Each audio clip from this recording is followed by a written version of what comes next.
2026 সালের ফেব্রুয়ারি মাসে ত্রয়োদশ জাতীয় সংসদ নির্বাচন হওয়ার কথা রয়েছে। আর এই সংসদ নির্বাচনকে ঘিরে বাংলাদেশ জাতীয়তাবাদী দল বিএনপি কিন্তু সারা দেশে মনোনয়ন প্রাথমিকভাবে ঘোষণা করেছেন। তারই ধারাবাহিকতায় কিন্তু এই মনোনয়ন যারা পেয়েছেন তারা অনেকে খুশি হলেও বেশ কিছু মানুষ আসলে অখুশি রয়েছেন। তারই ধারাবাহিকতা আমরা আজকে রয়েছি পাবনা 4 আসলে ঈশ্বরদীতে। এখানে দেখতে পাচ্ছি যে মশাল মিছিল বের হয়েছে। পাবনা জেলা বিএনপির সাবেক সহ সাধারণ সম্পাদক জাকারিয়া পিন্টুর নেতৃত্বে আজকে কিন্তু এই মশাল মিছিল কিন্তু বের হয়েছে। এছাড়া আমরা যেমন দেখতে পাচ্ছি বিকেল থেকে দলে দলে নেতাকর্মীরা এখানে কিন্তু এসে উপস্থিত হয়েছেন। আমরা এখানকার নেতাকর্মীদের কাছে শুনবো আসলে তাদের কি দাবি দাবা রয়েছে। মশাল মিছিল হাতে হাজার হাজার মানুষ রাজপথে নেমে এসেছে। প্রত্যেকের একটাই দাবি, সবার প্রাণের দাবি, ঈশ্বরদী আটঘরিয়ায় অর্থাৎ পাবনা 4 আসনে বিএনপি মনোনীত প্রার্থী হিসেবে যাকে মনোনয়ন দেওয়া হয়েছে হাবিবুর রহমান হাবিব সাহেবকে। তৃণমূলের মানুষ যারা বিএনপি করে, যারা বিএনপিকে ভালোবাসে, যুব সমাজ থেকে শুরু করে আরও যারা আছে, প্রত্যেকের মনের আশা আকাঙ্ক্ষা পূরণ হয়নি। 91 নির্বাচনে সিরাজ সত্তারের সাথে হেরে সে আবার আওয়ামী লীগ থেকে বিএনপিতে জয়েন করলো। তারপরে উনি স্বতন্ত্র নির্বাচন করলো। 2001 সালে উনি কুড়াল নিয়ে বিএনপিতে এসে তার বিদ্রোহ রাজনীতি নির্বাচন করলো। তো তারপরেও বিএনপিকে হারাতে পারে নাই। অতীতেও আমরা ফ্যাসিস্ট আওয়ামী লীগের আমলে রাজপথে এইসব নেতাকর্মীদেরকে সক্রিয় দেখেছি। এরাই প্রকৃত বিএনপি, এরাই এই বিএনপির নেতাকর্মীরাই প্রাণের বিএনপির নেতাকর্মী।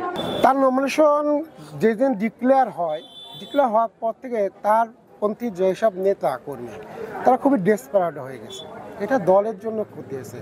নির্বাচন আসলে যে প্রার্থী হয় সে মোটা চামড়া করে এবং সবসময় সতর্ক থাকে, যেহেতু আমি নমিনেশন পেয়েছি আমি আর জিতা লাগবে, আমার কর্মী আমার যাতে এমন কিছু না করে যাতে আমার নির্বাচন। হাবিব ভাইয়ের এই চিন্তা নাই, হাবিব ভাইয়ের কর্মীদের আমরা দেখলাম না এইরকম চিন্তা আছে। বিএনপিকে একটা গণতন্ত্রকামী জনমানুষের নেতা হিসাবে শহীদ রাষ্ট্রপতি জিয়াউর রহমান যেটা করেছিলেন, এটা প্রমাণ করতে হলে এই সমস্ত অপশক্তিদের বিরুদ্ধে এখনই সাংগঠনিক ব্যবস্থা নিয়ে তাদের দল থেকে স্যাকিং করে দিয়ে এবং বিএনপির ঈশ্বরদী আটঘরিয়া সহ সারা বাংলাদেশে যেরকম অপশক্তি আছে তাদেরকে দল থেকে স্যাকিং করে, মনোনয়ন তো দূরে থাক, তাদের দল থেকে স্যাকিং করে দিয়ে জনগণের মনে চাওয়া পাওয়ার কোনো প্রতিষ্ঠা করলেই বিএনপি আবার জনগণের দল হিসাবে, শহীদ রাষ্ট্রপতি জিয়াউর রহমানের এই জনগণের দল হিসাবে আবার বাংলাদেশে প্রতিষ্ঠিত হবে বলে আমি মনে করি।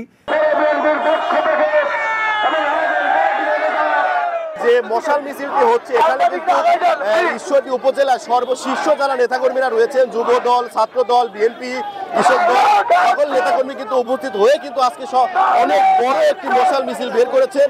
আর এই মশাল মিছিলের নেতৃত্বে পৌর বিএনপির সাবেক সাধারণ সম্পাদক ও পাবনা জেলা বিএনপির সাবেক সহ সাধারণ সম্পাদক জাকারিয়া পিন্টু, তার ভাই জাকির হোসেন জুয়েল, মেহেদি হাসান, এছাড়া উপজেলা বিএনপির সাবেক সভাপতি শামসুদ্দিন আলম মালিকা কিন্তু নেতৃত্ব দিচ্ছেন। এছাড়া আমরা যেমনটি দেখেছি বিগত দিনগুলোতে এই আসনের সাবেক সংসদ সদস্য সিরাজুল ইসলাম সর্দার কিন্তু প্রাথমিক মনোনয়নে ক্ষুব্ধ হয়ে তিনি কিন্তু মনোনয়ন পুনরায় বিবেচনার দাবি কিন্তু জানিয়েছেন। এই ছিল আমার কাছে সর্বশেষ। সবুজ মোল্লা, সময় সংবাদ, পাবনা।